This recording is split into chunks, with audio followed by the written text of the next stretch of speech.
Hey guys, welcome and welcome back. Tisha here, back for another chapter read of 50 Years in Polygamy.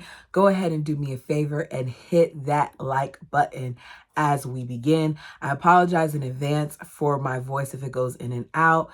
As I said previously, this past weekend, in the past couple of days, we celebrated my niece and my best friend. Both of them graduated in opposite directions, but I was able to attend their ceremonies and some of the festivities afterwards. And as a result, my voice is coming in and out. So just, bear with me as we start chapter 29 of Friendship from God. This is years 1982 to 1984.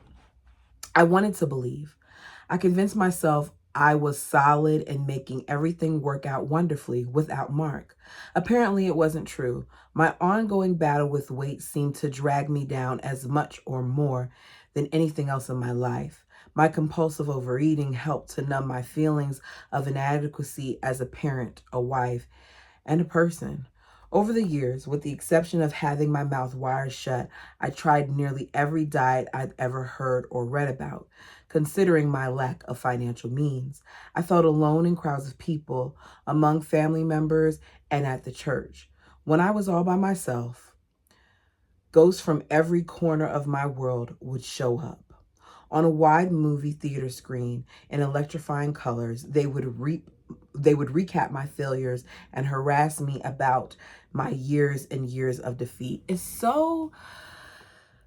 an irony how sometimes we beat ourselves up more than other people ever would or could, just because of areas where we feel that we are lacking, and also because of maybe some of the things that she heard growing up. But looking at some of the pictures that we saw of her, she didn't seem like she was so significantly overweight to me. But, if she felt uncomfortable in her skin, I can't tell her how she should feel. I avoided full-length mirrors like they were demons. To me, they were. Those evil monsters punish and shame me even more.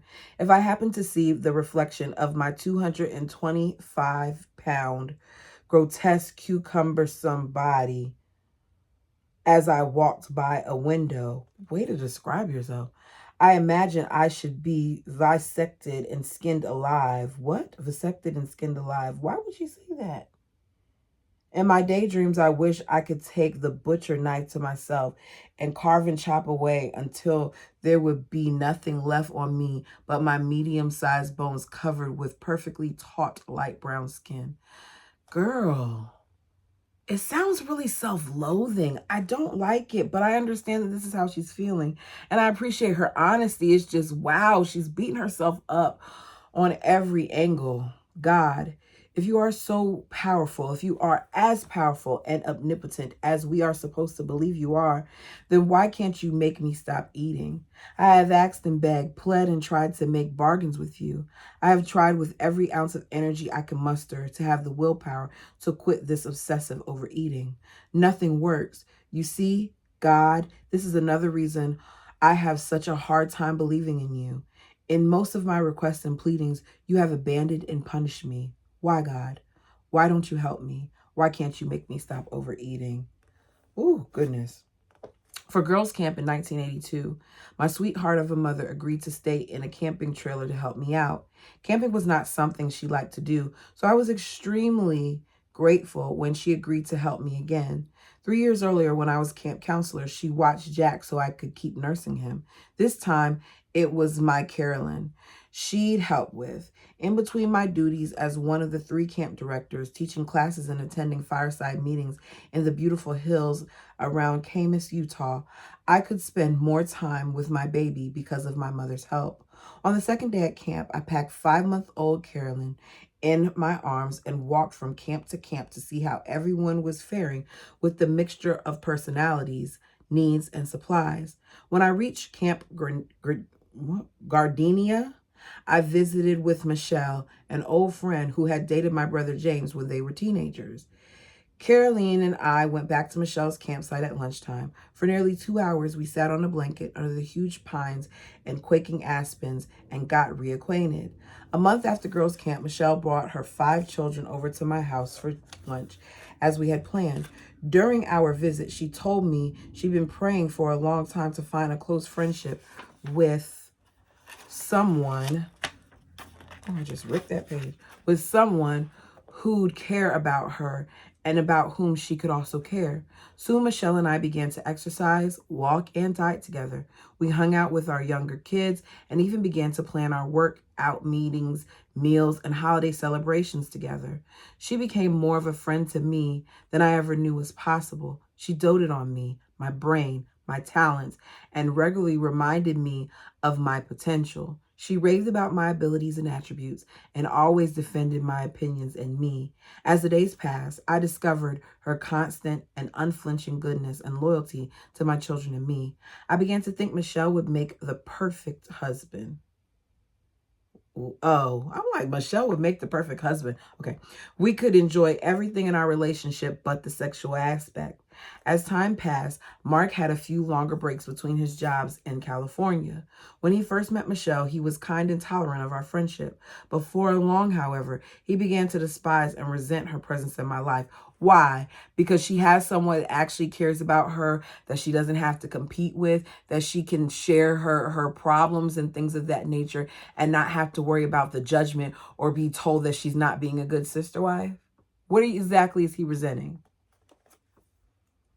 With each passing month, his dislike for Michelle intensified. Don't you get it? She's a lesbian. She wants you all to herself, he said. It amazes me how some people can be so insecure, even if she is one. What does that have to do with anything? She's just befriending her. Michelle speaks and writes words of endearment to you the way a man would write. She wants to steal you from me, Sophia. She needs you all the time and makes you feel obligated to her. There is always one reason or another why you have to rescue her. I'm telling you, she is so smart and manipulative. She knows all the right words, the ones you want and need to hear, to convince you to trust everything about her. Sounds like it's the other way around, Mark, but okay. She'll continue to plot and connive to take you away from me, whether you know it or not. She compliments me to make you believe she cares about me. While you believe she has our best interests at heart, you buy into all her shit. She twists and turns those compliments around to make her criticisms of me sound and feel valid. Then Michelle decides if what I'm doing or not doing is good or bad, and you believe her. She is as brilliant as she is sly. You must really think I'm stupid, I retorted.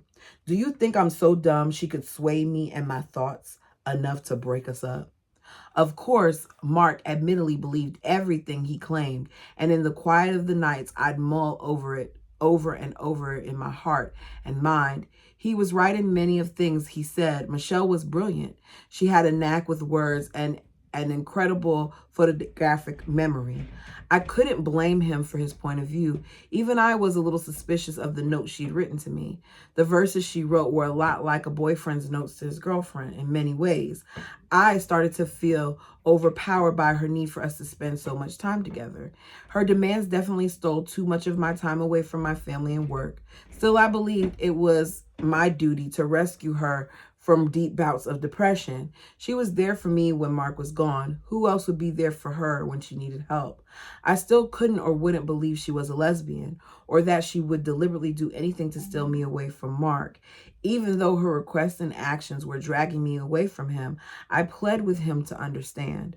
Who will help her when she needs help? I can't just leave her and her children all alone when she feels like killing herself. She's not the problem, Sophia. You can't keep trying to fix her and everyone else. She's not your problem. You are everyone's sucker. You always have been. They call you and you jump. He's so rude. In my heart, I knew Mark was right about that part too. I couldn't fix Michelle no matter how hard I tried. Leaving my kids and Mark to rescue her was only a temporary fix. I'd be exhausted, and within a few days or weeks, she was down again in another deep bout of depression, one right after another. For quite a while, because of Mark's insistence, I stopped hanging out with her and quit going over there every time she called.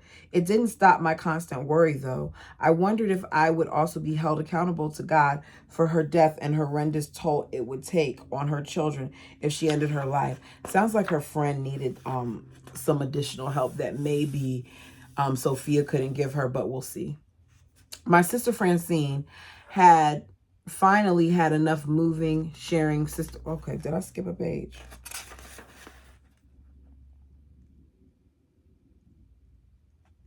No, I didn't. My sister Francine had finally had enough moving, sharing, and sister wife grief. She left her husband of 27 years and our sister Hannah. There are at least 100 reasons why I need to leave, she assured me. I knew and understood her reasons quite well. It didn't matter that I had been her strength through her many trials the past 10 or more years, or that I'd listened to her ongoing woes and rescued her from many debilitating physical and emotional traumas. I still felt abandoned, and I was disappointed in her decision to leave the gospel and me. But I'm happy for her sister, especially if you said she had many physical and emotional traumas that were debilitating. That speaks volumes. People don't put enough emphasis on the importance of mental health, but it matters. If your mind isn't right, for some people, it affects your body in other ways. Before the tables turned, it was her unwavering prayers and testimony, her talks of damnation and encouragement, her example of her enduring to the end, always nudging me back to my own dutiful existence. If we'll just hold to the straight and narrow path leading to God, there are abundant blessings in store for us. If we qualify, she would tell me. Standing between my bed and closet, I stared at the picture of Francine on my chest of drawers. Right out loud, I proudly looked in the mirror and pronounced to God and Francine, I will never leave polygamy. No matter how much this way of life hurts and how crazy it makes me feel, I will endure to the end. I will finish what you taught me to do, even if you can't or won't. Then I stared at the brave, bold young woman, or that crazy mother, in my mirror and said, did you hear that, Sophia? Did you hear what you just said? Now you are stuck in this insanity forever, you idiot. Ever since Mark left for California, Sweet had taken my kids and me under his wing as if we were his very own. He never had any children. To have us involved in his life was as wonderful for him as it was for us. He was a godsend from the first day he brought his shotgun in hand to the front door of our old chicken bungalow to warn me to keep our dogs locked up. Yeah, he went from this to that right away. He and I were dear friends. We were like brother and sister, surrogate father and daughter, and he was a grandpa to my children who adored him. Early one morning at his house, he told me the same little red Opal we'd been tracking in the car ads had been marked down from $1,200 to $800 within a 2-week period. He said, come on, Sophia, we're going to buy that car right now. He smiled teasingly. Besides, I'm getting damn tired of you borrowing my damn truck. I'm not going to have you and your damn kids trailing me around town, having to go every damn place I go. Then we laughed some more. I've been taught pride was not an honorable feeling. When I didn't buy it into guilt, I discovered another wondrous sense of accomplishment. With the money I earned from extra housekeeping jobs, I paid off my loan for a brand new Barina sewing machine, a grain mill, and a bread mixer. Then I borrowed the $800 from the bank and bought my own little red Opal. I hope I'm saying it right, Opel. In February 1983, Mark made it home in time for the birth of his pretty and petite second daughter. Diane's lovely baby girl rounded out her family of 2 girls and 2 boys. It seemed we were adapting to Mark's short visit. So he's only in town for a little bit of time and he's still got time to do what he has to do so that he can procreate. I get it. In fact, I'd become so independent, his short visits became somewhat problematic. I always felt like a single mother, whether Mark was around or not. In his 2.5-year absence, I was adjusting to our curse or blessing. Since Mark wasn't there to help or to hinder in the parenting department, things were more consistent. Whether good or bad, our days and nights had totally become our own. Before long, Michelle was back in my life again. She reminded me of all the right things to do and be. She encouraged me to hang in there with Mark since I was married to such a kind and loving man. I should show him how grateful I was for his efforts more than I'd ever shown him before. She passed on lessons she'd been taught in Relief Society and meetings since I had last attended. There are just things we've heard 100 times over, she would tell me. Pray for Mark, Sophia. Behind every good man is a good woman. Excuse me. If he's not doing what is right, it's because you aren't praying hard enough. Got that choky feeling. I wanted to slap her for repeating that compulsory statement, but at the same time, I believed in its craziness, so I did what she said. I began to pray as I'd never done before, because I felt like my teenage boys had slipped off the straight and narrow path to God and were making such unwise decisions. I once again enrolled all of my children in the group's private school. I hoped the influence there would help transfer my boys, who were often angry and rebellious, into exemplary young bearers of the priesthood. Part of the reason why they could be angry is maybe because of poor marriage. Could also be because of the situation, because their father is kind of an absentee situation with him going and coming and going and coming all the way out there in California. Could he not get work that was close by? I also decided, as I had so many times before, if I wanted to be the godmother I ought to be. I'm sorry, y'all. I'm just having all types of, I'm coughing, I'm yawning. If I wanted to be the godmother I ought to be, I would rededicate my life to the Lord. Oh, the good mother. I knew something sounded funny about that. I get even more involved in church activities and in my religion. And for the 100th time in my life, I decided if I was doing what I should, I would be happy. By my example, my teenage boys would have to comply and behave themselves. One morning, after I dropped the boys off at the RCA building, I kept nodding off while driving back down the narrow, winding frontage road toward home. I only have a few more blocks before I'll be home, I tried to convince myself. Then I can take a nap with Carolyn and Jack. Suddenly, I heard shouting, "Wake up, Sophia! Wake up now! Wake up now!" My eyes opened just in time to see a huge semi-truck swerve to the side of the road. Almost too late, I realized my car had crossed into the oncoming traffic, heading straight in front of the truck toward the freeway. "I'm awake now," I called back in my inner voice. I pulled off the road in tears of gratitude. I thanked my soul, my God, for having rescued my children and me many times before. Like a swift kick in the butt, that experience seemed to grant me the fortitude to carry on. One Sunday morning, when Mark was home for a weekend visit, I begged him to come to Sunday school with me. How stupid of me. Of course he wouldn't go. I got to hear his list of reasons once again. He didn't need or want to, it wasn't for him, and it never would be. All four of the boys argued, whined, and complained about getting out of bed and going with me. So they don't see their father going, but they see you going, and you're wondering one of the reasons, amongst others, that you're having a problem trying to get them to go. But then Jake started to regurgitate his father's lengthy list of excuses, what I say he felt should exempt him and his brothers from attending church as well. As usual, my stomach began to churn. What if Mark heard Jake's objections all the way into the bedroom? I tried to hush him, reminding him that his dad was home, but it was too late. Mark stomped down the hallway into our front room and began to punch Jake. While Jake tried to defend himself, the rest of the kids and I yelled at their dad to stop. He stopped for only a few seconds, shot darts of disgust at me for interfering, and then started it again. He slapped Jake's head, back, or arm, saying, "Don't ever talk to your mother like that, you little shithead. When she tells you to do something, you do it. You hear me? Do you hear me, you fucking little shithead?" Oh my God. Oh, Lord, I hate saying that word. Goodness gracious, y'all. Ooh.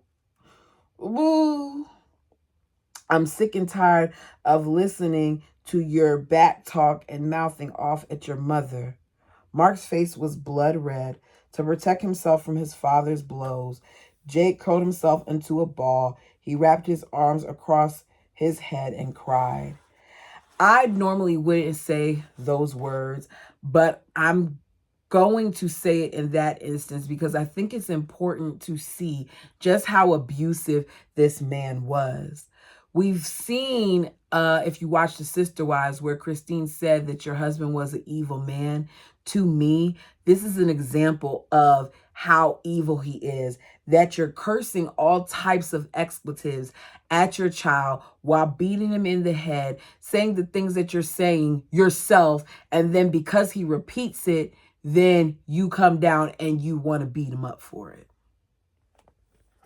Mark carried on. You hear me, you effing little a-hole? Y'all know what those words mean. I ain't gonna keep saying all of them. No more back talk. No more.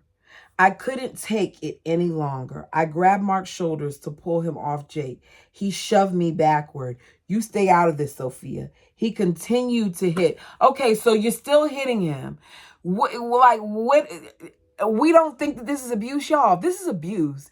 I'm not going to get into the whole debate about whether or not you can physically restrain your children. I'll say this much.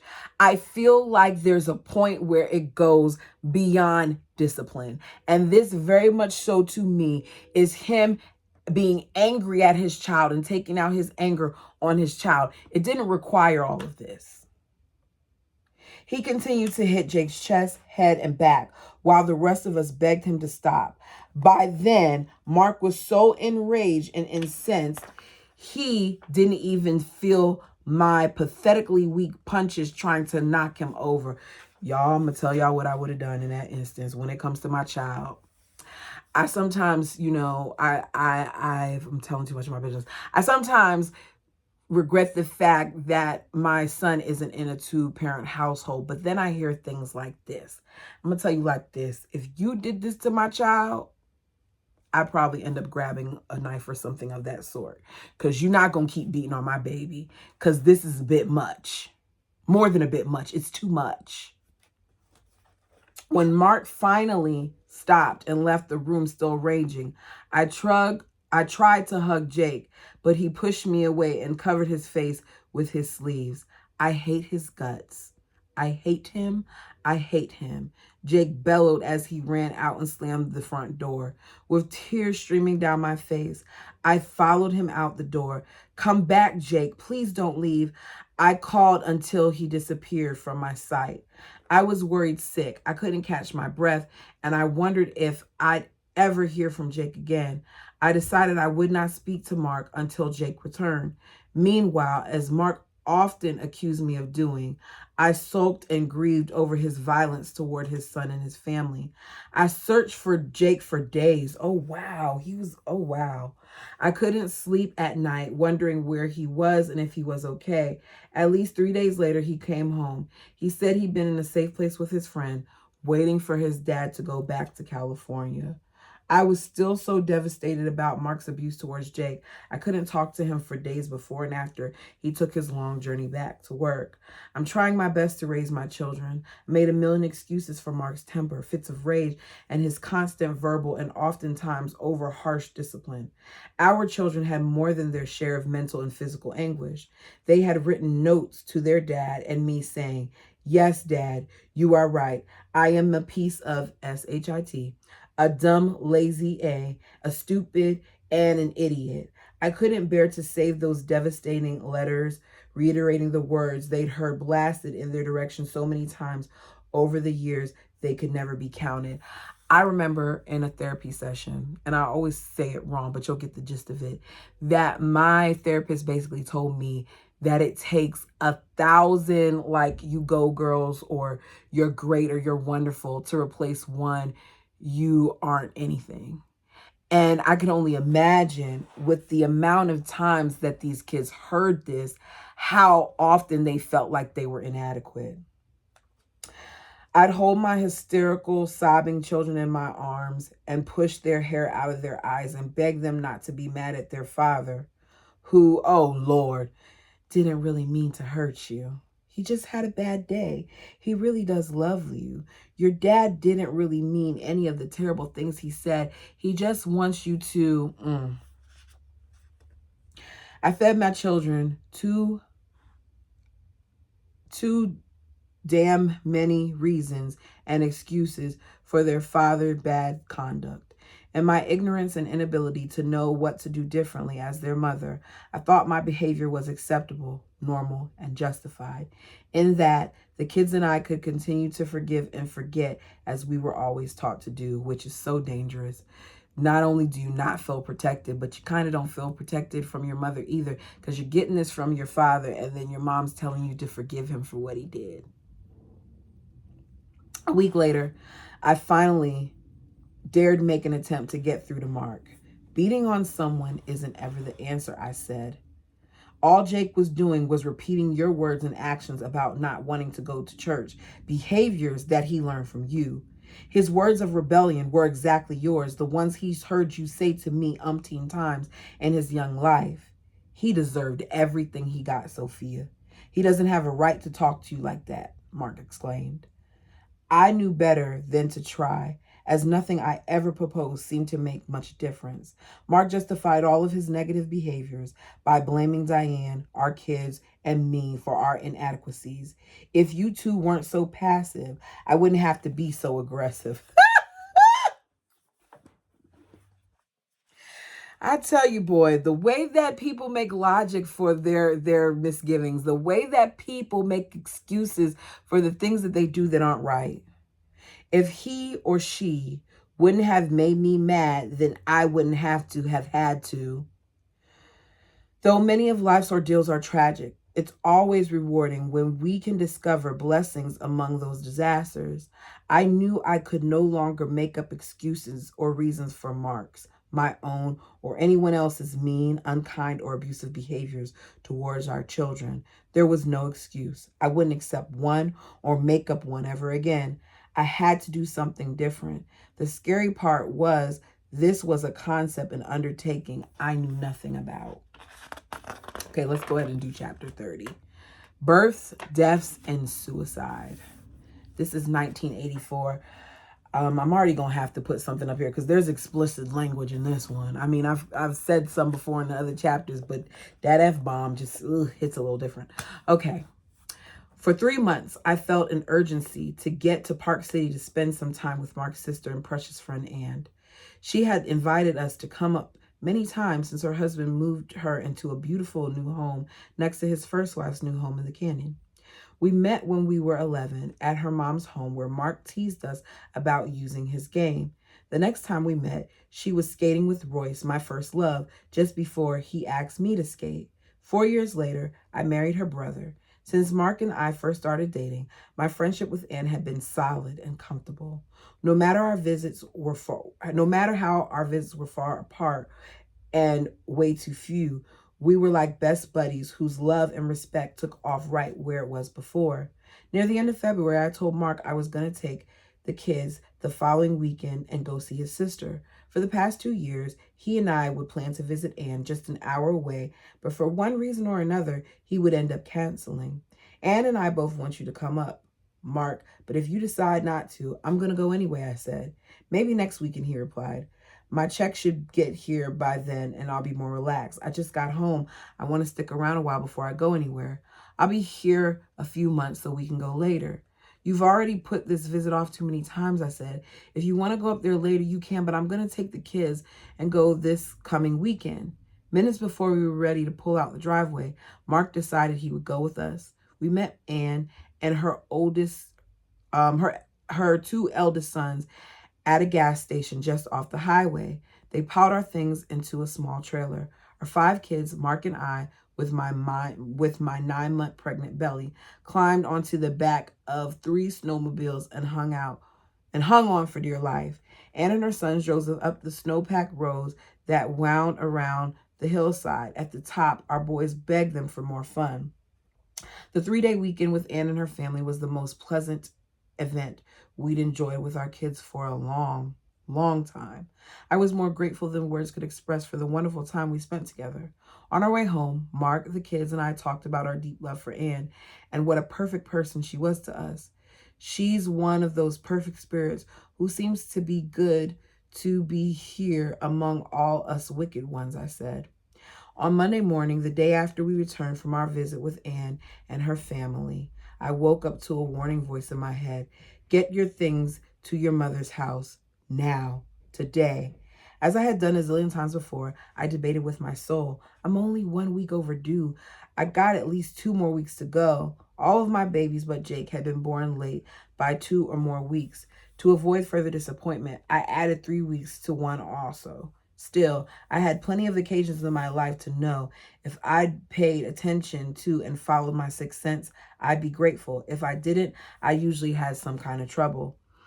The sterilizing process and list of things to gather for the delivery was almost memorized by now. I gathered the clean white bed sheets, the 4 large white bed pads I previously sewn together, a set of boy baby clothes and a set of girl baby clothes, cloth diapers and sleepers, and tied them all in a brown paper bag. Okay, is she having twins or does she just not know what she's having? Then I set the oven at 200 degrees and baked them for 1 hour.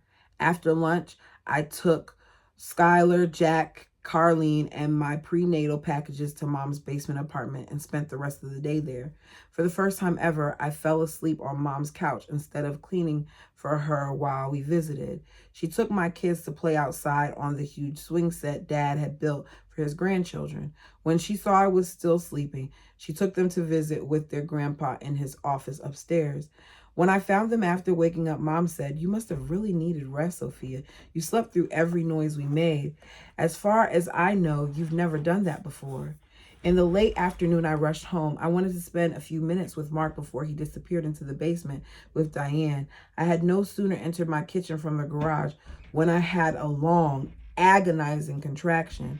When the kids saw my white knuckle grip on the countertop, I told them, "Your baby sister wants to get out of here right now." Okay, so it's a girl. My infant's demands were more evident with each close, strong, and lingering contraction. I called Amy to let her know I was in labor. It was nice. In the nice warm shower between the staggering pains. I smiled with gratitude. I was finally going to have an early baby instead of 3 to 4 weeks late. She had to have been miserable to be overdue like that so many times, because I didn't even make it to 40 weeks. And after a certain point, I was over it. Like, being pregnant does a lot to your body. My feet started gaining fluid, which some of that had to do with my pressure, I guess. And then I felt like I had to go to the bathroom all the time because of how low he was. So she had to be miserable. Amy arrived in time to coach me for 45 minutes and then cut the baby's umbilical cord. While Mark, Mom, and Amy were busy fussing over Anne's beautiful skin color and face, I felt an uncanny separation between them and me. Barely above my newborn, I could sense and hear a young male's voice. "I'll see you in a couple of years. I love you. Goodbye, sister." What? "No," my soul told that little spirit. "You don't want to be here with us? I can't handle the children I already have. I can't be the kind of mother you deserve." Again, he tenderly declared his intentions. "I'll be with you in a few years, sister. I love you. I love you. Goodbye." His soft words faded like the volume of a radio slowly turned down, and then off. Because of my constant feelings of inadequacy, our family dysfunctions, and our lack of money, we had decided not to have another child we felt we could not do justice to. But I knew the unborn spirit talking to Anne would be the fifth son Mark and I always knew we would have. His little spirit words were the motivation I needed to change my mind. They often talk, a lot of different polygamous families have spoken before about how they believe that the spirits are waiting to come to this earth through them. So I'm assuming that's kind of what she's talking about. The horrible news that my Uncle Rulon's son, my cousin Louis, had shot himself in the head spread like a tornado, leaving nearly everyone in the group in a muddled frenzy. I had thought of suicide on occasion, but the reality of it was vastly different than I could ever have imagined. Everyone's prayers and condolences went out to Louis' large plural families and his innumerable friends and relatives. Most of us were confused and horrified. Lewis would commit such a deed. After all, he was considered by many to be a perfect spiritual man, just like his father. We always understood suicide to be a sin, equal to the murder of another human being. Still, in my own bewilderment, I was infuriated by the know-it-alls who had already condemned Lewis to hell for his heinous crime. I was also frustrated with those who instantly forgave and justified him because he was Uncle Rouland's son, who had been such a wonderful and righteous man. It made me consider all of the not-so-fortunate people who had taken their lives, the suicide victims who were never given the time of day by those who exonerated Lewis. Oh, yes, they will be damned for sure, they'd insist. Once again, when we needed to hear some consoling and uplifting words, many of us found solace from the pulpit. My father counseled us to show unconditional love for Lewis, even in his self-inflicted death. None of us know or will ever understand the turmoil or state of mind Lewis was in when he took his own life, he said. We should thank God we don't have to make any decisions concerning Lewis' salvation. I agree with that statement because it's not for us to decide. You don't know, I don't know what happens when someone gets to that point, but I imagine that it has to be something so traumatic for them to take that step. So for me to sit here and condemn somebody for doing it, I just can't do it. That is up to our almighty, all-knowing, ever-present God. With all the pandemonium about Lewis's suicide, more issues surfaced. Rumors of atrocities that had previously taken place on the group's Pinsdale Ranch started to recirculate. 6 years before his suicide, his stepson Adam had stabbed him. We heard only snippets of the repercussions of Adam's behavior, but apparently 3 men had tortured the young man for his sins. We also heard a whole gamut of denials and justifications for their crimes. The things I'd heard before troubled me back then, but now I felt the need to hear the other side of the story, right from the horse's mouth, as the old folks used to say. I knew who Adam was, and he knew me. He was under 10 years old when his parents were first converted to the group. His charismatic, intellectual Hispanic father was on my list of short-lived crushes. A few years after I got married, Adam's father moved his rapidly growing plural family to Pinsdale Ranch.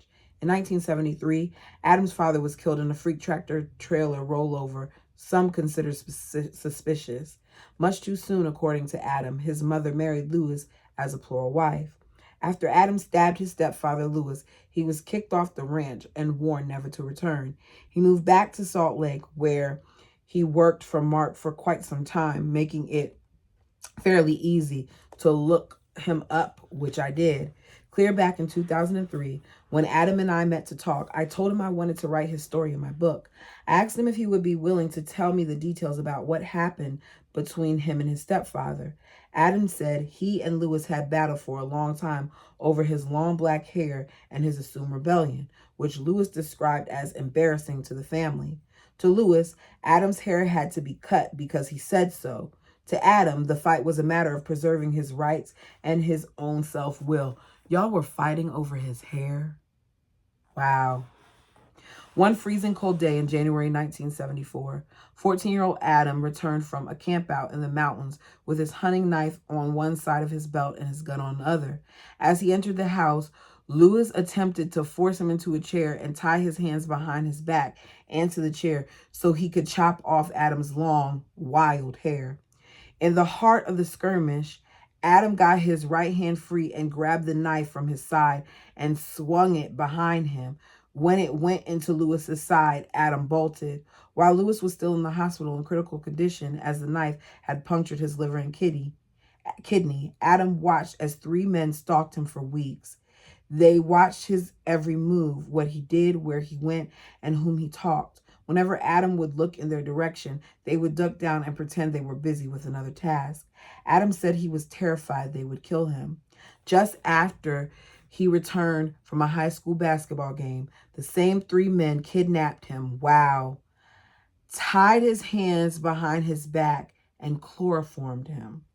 The men hauled him from the back of their truck, dropped him on the cold floor of a vacant home nearby, and left him there for hours. When the vigilantes returned, they stripped him. 2 men held him down while one of them sliced 3 long gashes into each of his forearms. After his head was shaved, Jesus, they painted it and his face with violet, a dark purple disinfectant that can permanently stain everything it touches. Adam said, when those sadists attempted to circumcise me and found out it had already been done, they sliced me around the glands where the foreskin would have been attached.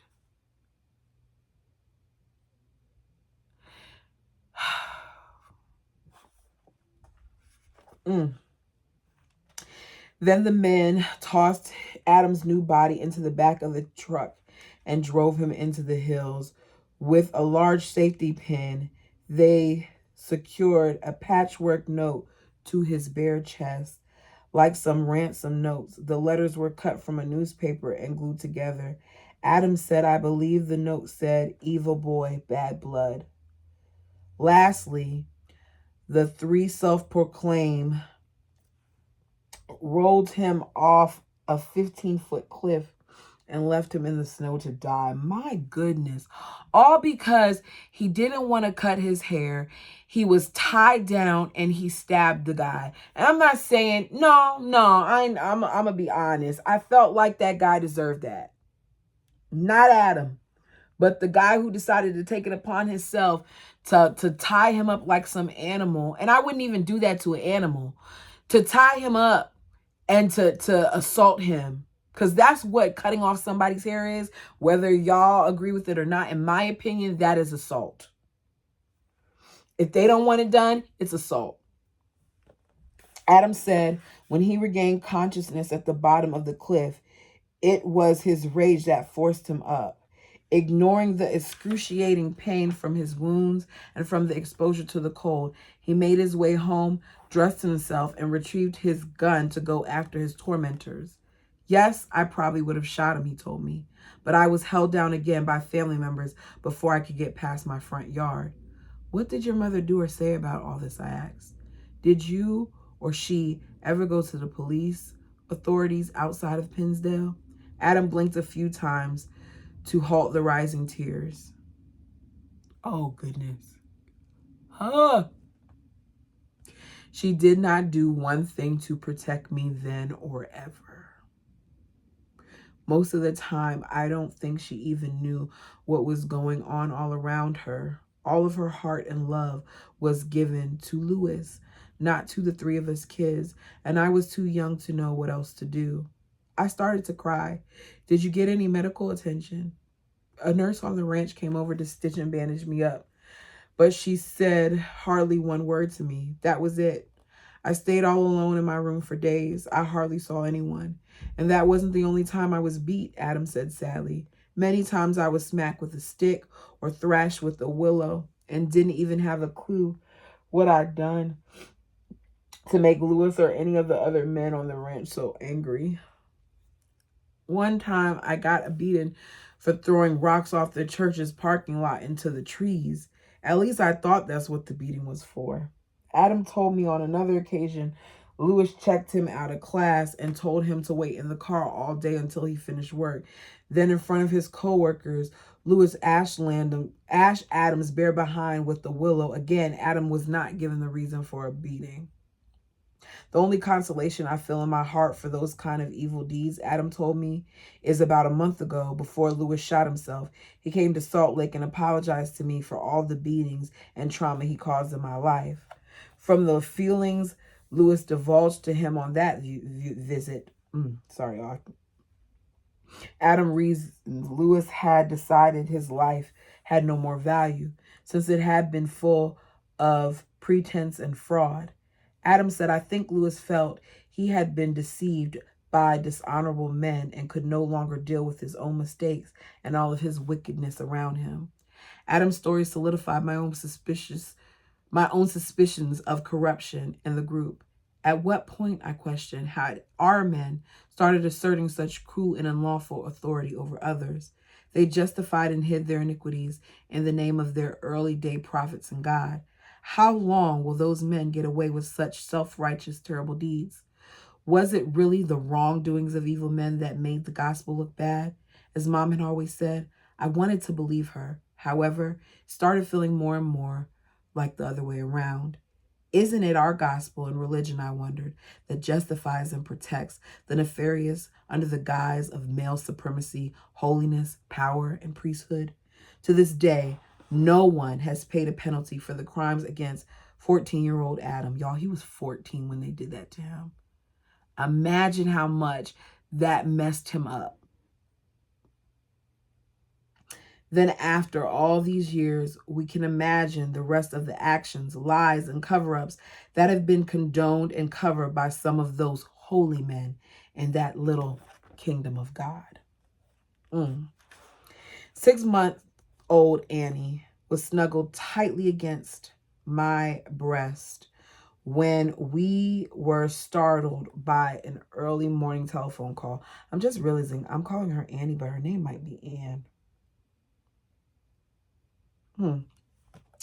Mark was calling from Diane's house.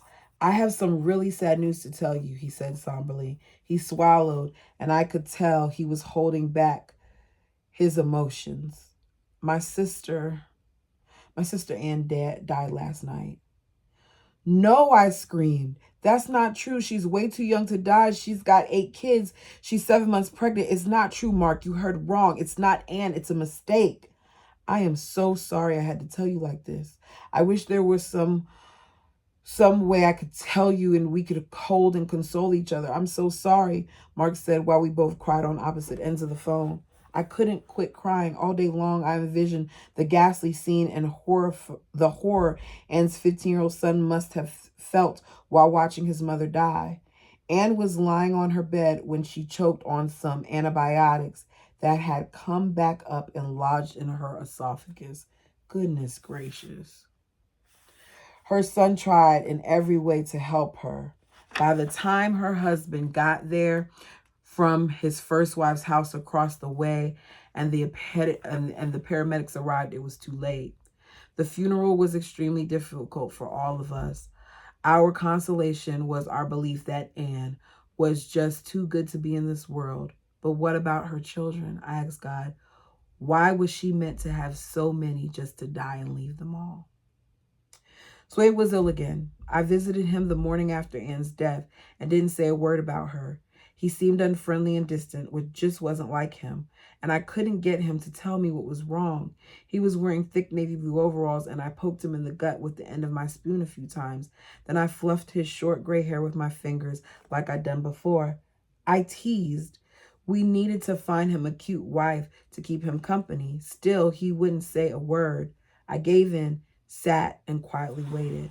Just as I was thinking I should go home, he pushed a cup of hot water, the jar of instant Folgers coffee, and the powdered creamer in front of me. He finally sat down at his small round kitchen table where his brother Merle, Mark, me, and other guests always sat to visit and play cards. He lit up another Camel, took a few sips of his own mud-thick coffee, and inhaled a few more long drags of smoke. When he looked me in my eyes, the first time that day, I saw the apprehension and sadness in his eyes. I decided I didn't want to know what he was concerned about. He's probably terminal and going to die from some awful disease, I thought. My brother, Merle, died sometime in the middle of the night, he said. His kid found him this morning, still in the chair with his television blasting. My amazing Swade was never affectionate, but I walked over and wrapped my arms around his shoulders. Never before had I seen him cry, nor had he ever allowed me to comfort him. In that ice-cold, treacherous winter, we had 2 more unbearable deaths to count before the year was over. My brother James' third wife had just bathed her 18-month-old twins. She drained the tub and ran out to help her sister wife get the car started so she wouldn't be late for work. When she returned to the house, oh, goodness gracious, oh, goodness gracious. Oh. When she returned to the house, she found her babies floating in the overflowing tub of scalding hot water. One of the 2-year-old siblings thought the babies needed some water in the tub. He had turned on the only faucet he could reach. In all of my grief, torment, and pain, I prayed. This tragedy seemed more than I could possibly bear compared to the terrible ordeals others had suffered that year. My life was a soft summer breeze, nudging fluffy white clouds across an aqua blue sky. I had no room to complain about anything. She wasn't playing when she told us that it was death and stuff, y'all. It's something about hearing about like kids being traumatized and the abuse and the deaths and things of that nature that just really, it really gets to me. And it just goes to show you that sometimes you never know what a person is going through. That 14-year-old boy wasn't even comforted by his mother when he was assaulted by grown men. She didn't apologize. She didn't say sorry. She didn't even sit with him. All because he defended himself and because he wanted to have his own free will. You all tell me what you thought of this chapter. Until next time.